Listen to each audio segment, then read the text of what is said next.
Thank you, sir. It is 1:02. I'm going to call the special meeting of the Board of Selectmen to order. It is Monday, April 20th at 1 p.m. Also on the call or on the Zoom meeting, if there's a need for technical questions, is our tax collector, Patty. So anybody should feel free to ask her questions if there's a need. As you all know, the reason that we, all selectmen are present. Is there any public participation?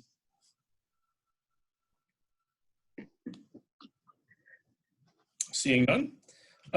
As you all know, the reason that we're having the special meeting is because Patty and I were speaking on Friday, and both of us believe there's a need to revisit the course of action taken by the Board of Selectmen pursuant to Executive Orders 7S and 7W. We elected to do a deferment for people who could demonstrate a need versus having that deferment apply to all taxpayers who don't pay their taxes in escrow. The reason that I think there needs to be reconsideration, Patty rightly pointed out that we don't have really a mechanism to let people know that this program is available, that they need to demonstrate a hardship, what constitutes that demonstration of a hardship. And that has to do, my simple answer to her in our conversation was, well, we'll just put an application in each tax bill. And she said, well, that's a good idea, but the tax bills are sent out after the applications are due. So a workable solution. So Patty's recommendation is to have this deferment program. And Patty, I don't mean to speak, you want to chime in. The thought is to have the deferment apply to any taxpayer that would be covered under the executive order versus just those with a demonstrated need. This is the model that's being used in most communities so far that have reported them. Now, granted, towns have until this weekend in order to notify what selection they've chosen, but based on the information we have right now, most towns are opting for a blanket deferment versus a specific one. So that's kind of what forced this conversation.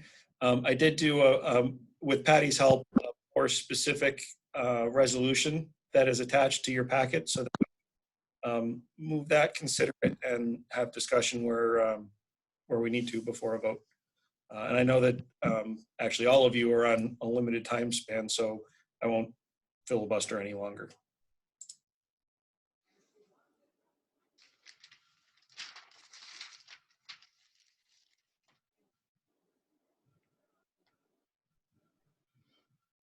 So again, the resolution as put forth would have the deferment option, as was discussed by the five of us, be the preferred option, but there wouldn't be consideration of demonstrable need. It would be a blanket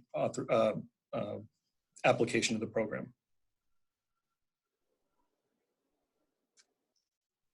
So in order, Selectman Baker. Alan Baker, Selectmen. Patty, what do you see, like, if we put this out to potentially anyone for any reason, what do you see as difficulties arising from that come, the end of the year? Well, under the executive order, it does not include escrow companies, so they all have to pay. So that was the big thing. Out of the just over 5,000 parcels that we have, about half of them are escrow companies, and that's our largest amount of taxes that come in there. And then you have some of the larger personal property are also escrowed, and you're still going to get your elderly who come in and they want to pay by cash, and they're very conscientious, and they're like, no, I've been saving this up in my coffee can, and I'm going to pay this. So I think we're going to do okay. We're not going to get the numbers that we used to because people will take advantage of the deferment, but I believe that the intent of the deferment was so that the $1,200 checks from the IRS got out there and people could pay. And I'm already seeing people calling me up saying, I got my money and I want to pay my taxes. So I'm already seeing people who have received that $1,200 and they want to pay their taxes with it. We don't even know how much they owe yet. No, but they're paying back taxes with it is what they're doing. Well, that's good. Yeah. So Alan, just and Sarah's got her hand up, but just to summarize to Alan's point, we expect that there will be some impact on cash flow, but not that it will cause any disruption in services or anything like that. And for those who missed the deadline after October 1st, Patty has a well-earned reputation of being pretty efficient in collecting delinquencies. So interest will continue to occur at the normal 18% rate if they're late from after the extended grace period. Right. So Sarah, you had a question. Yes, Sarah Muska, Selectmen. My question is about Warehouse Point Fire District. If we're doing a blanket deferment plan, how that's going to affect them. Per their MOU, they're usually supposed to be paid 100% of their money by August 15th. So I was just curious if we've talked to the fire district or if we have a plan when we plan to give them money, or are we planning on waiting till October like it said in the information we went over the other night? So Patty had some thoughts about that as well. I believe, and I'm sure if we talk to Warehouse Point and the attorneys, if the way the governor's orders came down was whatever the town decides, the way it is with any type of special taxing district, that if we're not, if we defer for 3 months, then they have to defer for 3 months. And if we're not getting their money, then they shouldn't get their money for 3 months. And that's, what I think they should work with us on that. And I don't know if an attorney, I think an attorney would agree that their MOU should be delayed for 3 months on that. Everything. To the extent that there presents an operational need on their part, that's something that we can have conversations with to work out. I mean, certainly we don't want to disrupt the availability of fire service, but the executive orders are going to put an impact on the town. So we'll have to figure that out. I mean, it's not going to be, I think if, we were able to do the payments to them in installments, that probably, if we did 2 installments a year, that probably smooths out our cash flow issue, but it also allows them to keep functioning.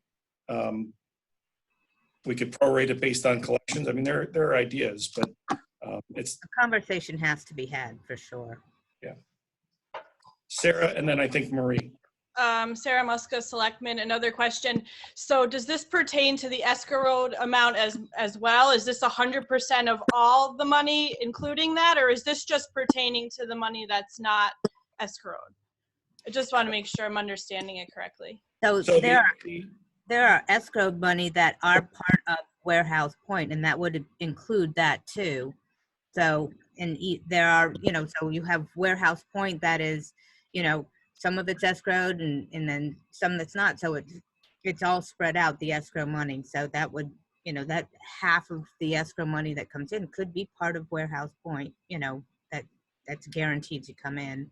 So there is that. But In terms of our total collections, my understanding is that we're talking about a total of $8 million over the course of the year, right? Everything else, I believe, my understanding, Patty, I'm looking at you here. You can't tell, but I'm looking at you here. My understanding is that the rest of the tax levy is held in escrow. So we're really talking about an $8 million disruption between the 2 tax payments, the July bill and the January bill. So it would really be between the October bill and the January bill. So all things considered, we're not, it shouldn't have a draconian impact on us, but it's something we need to be thinking in terms of kind of keeping it lean at the start of the year.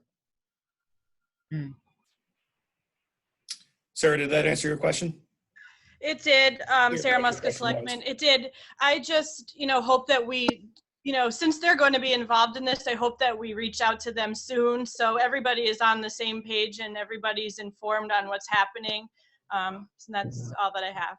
Thanks. And once we have a final decision, then I'll reach out to the fire department and to the WPCA, who also is an entity that needs to be considered. It's not just one outside entity. but it's any outside entities need to be communicated to. So, Marie, did you have something? Yeah, I was just wondering, with the Warehouse Point Fire Department, as I said the last meeting, that I was concerned about them not getting money they need in order to function. Is that an opportunity that we could take it out of the reserves that we have, out of the general fund, for the first quarter and pay them on a quarterly basis until the taxes get to where they need to be? And I'm only asking that because May 6th is coming up close, and there's going to be people coming out to vie for the Board of Education to get more funding. But for me, both equally, I want to make sure the fire department has money they need to operate, especially since it's through no fault of their own. So I'm not really sure what the question is there. On Can we the, use the general fund to fund them on a quarterly basis until we start collecting the taxes that we need? we may be able to, but there's going to, as you point out, there's going to a pretty substantial lien on the fund balance right now. So we need to see kind of what the landscape is. We need to keep the lights on. We need to have a better understanding of what is going to happen in the budget in final. We need to have an understanding of how much, if anything, is going to be returned to the general fund from the current year. But the short answer is yes. The long answer is we got a lot of work to do before we find out what that, what the specific answer there is.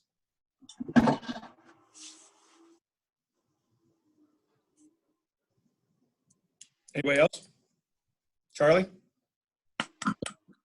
No? Okay. So we do have a resolution. I'd ask somebody to consider moving it.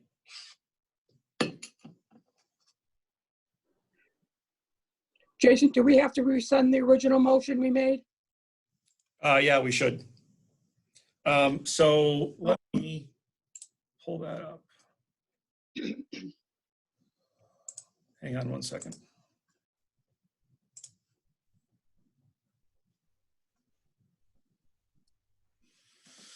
Do I have that?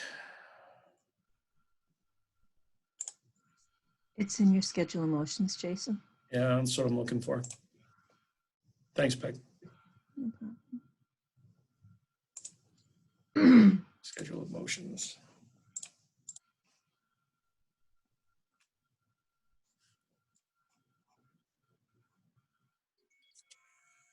Sorry. Whoops, that's the Planning and Zoning Commission.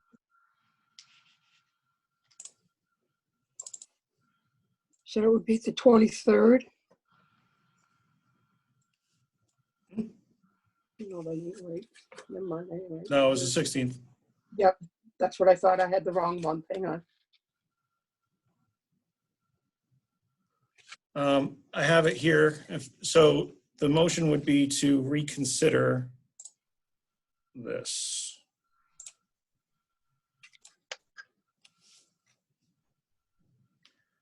Marie, you are not eligible to make the motion. Right, because I voted against it. Yeah, under Robert's rules, in order to reconsider, it needs to be somebody who voted in the affirmative. Yep. So that leaves Alan, Sarah, or Charlie as eligible makers. So if nobody else wants to do it, I'll do it. Go right ahead. Alan, I'd make a motion to reconsider the resolution that we made on our last meeting to adopt a 90-day deferment program for taxpayers based on demonstrating economic impact as specified in Executive Order 7S and 7W, and edit that to reflect that we are now making it a blanket 90-day deferment. So let's, if I could offer just a friendly amendment to that, let's reconsider it, and then we'll take up the new program just so that. Okay, sure. So with that, is there a second to reconsideration?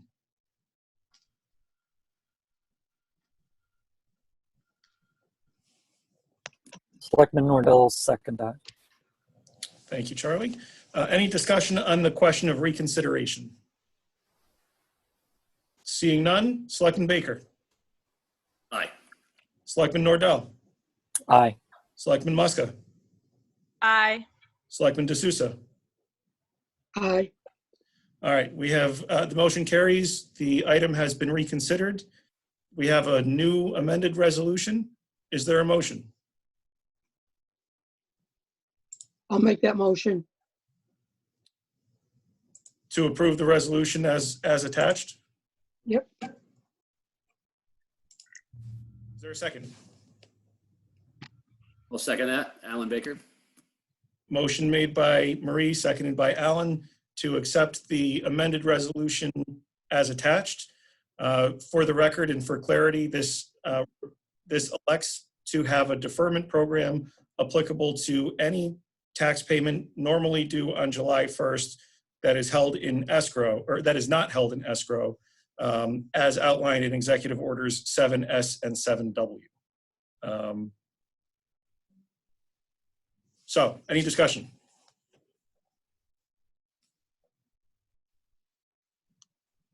Seeing none. Selectman Baker. Oh, sorry. Selectman Muska. Sorry about that. My phone was ringing at the same time. Selectman Sarah Muska, I just have a comment. I'm going to ultimately end up supporting this because I want people that have a hardship and really need this program and need the extra time to have that. I'm just concerned that we're encouraging and rewarding people that can pay their taxes on time to be delinquent, and I hope that that's not the case. I just wanted to make that comment. Thanks. Okay. Any other comments? Any other discussion? Seeing none, all in favor? Selectman Baker. Aye. Selectman Nordell. Aye. Selectman Muska. Aye.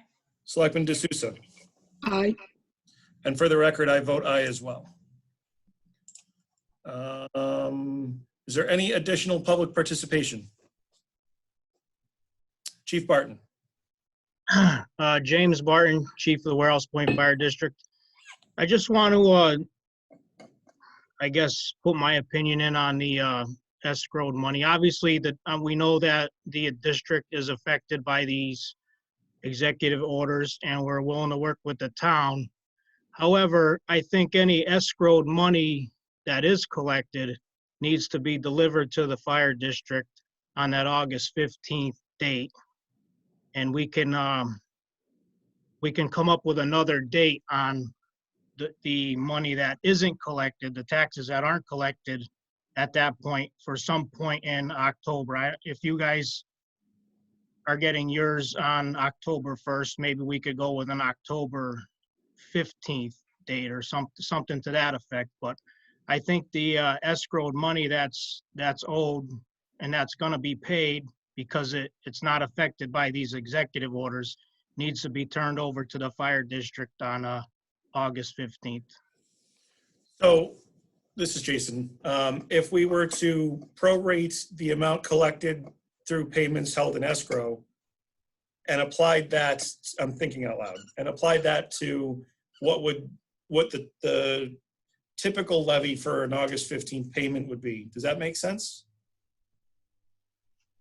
So if we prorated it based on what we collected, with the intention that in the on either November 15th or in the January supplemental, we'd be whole on the rest. Does that make sense to you? Jim Barton, Fire Chief. Does that mean we're getting a payment in August? Yeah, you would get a payment. It would be prorated based on the amount that's collected through taxes paid through escrow. Correct. Yes, that would be fine. Okay. I mean, I don't know. We'd have to work on the other. I can't speak for the whole district because I'm just the fire chief, but this really needs to go through the fire commission. But what I'm thinking is we'd have to come up. I don't know if we could go up till January for the additional payment. We could probably stretch it to October, November if that was the case. Okay. So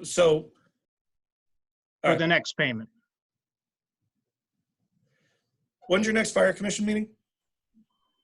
First Monday in May. When is that? 4th. If you'd like, I can hop on, and if there's an opportunity to be an agenda item for that, I could hop on and we can see if we can hash this out. Well, we can put you on, or, I mean, we could meet on the interim before that meeting and see what we'd like to do for that meeting. It's up to you. If you wanted to do one of these conferences, we could surely make that happen So before. yeah, either way is fine. Let me work with Amy and Patty to see if I can get a sense of what our collection numbers would be, or rather how much we would be off, and then we can see. Maybe we don't need to make an accommodation. I don't know. I got to look at the math. But let me work with some staff internally, and then maybe we can get a Zoom meeting sometime next week. Yeah, that would be fine. My concern is just us not getting any funding until October is going to put us in a tough spot. We don't have a big fund balance, or, you know, we kind of need that money right off the bat, because a lot of our big, you know, insurance costs and stuff like that are due July. So we should incorporate Art into that conversation too, because they're going to be in the same boat you are. So again, let me work with Patty and Amy over the next couple of days and see what we can find out, and then we'll talk next week. Thank you. Any other public participation? Seeing none, a motion is in order to adjourn. Sarah Muska, Selectmen, I'll move we adjourn. Is there a second? Second. I saw Alan's finger first. Moved by Sarah, seconded by Alan to adjourn at 1:24. All those in favor, Selectman Baker. Aye. Selectman Nordell. Aye. Selectman Muska. Aye. Selectman D'Souza. Aye. We are adjourned at 1:24. Thanks for taking the time, guys. I appreciate it. Take it easy.